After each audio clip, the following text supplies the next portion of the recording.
ಶ್ರೀಕಾಂತ್ ಪೂಜಾರಿ ಬಂಧನ ಖಂಡಿಸಿ ಪ್ರತಿಭಟನೆ ವಿಚಾರಕ್ಕೆ ಸಂಬಂಧಪಟ್ಟಂತೆ ಆರ್ ಅಶೋಕ್ ಸೇರಿದಂತೆ 43 ಜನರ ವಿರುದ್ಧ ಎಫ್ಐಆರ್ ದಾಖಲಾಗಿದೆ.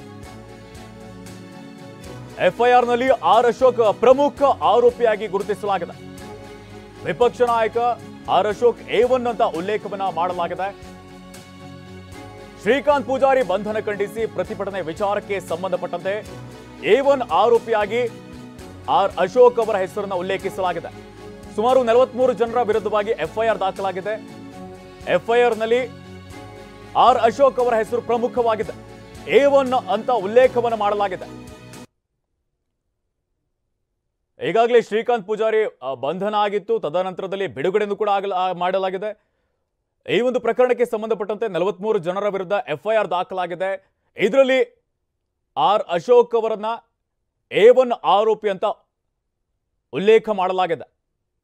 ಸುಮಾರು 43 ಜನರ ವಿರುದ್ಧವಾಗಿ ಎಫ್ಐಆರ್ ದಾಖಲಾಗಿತ್ತು.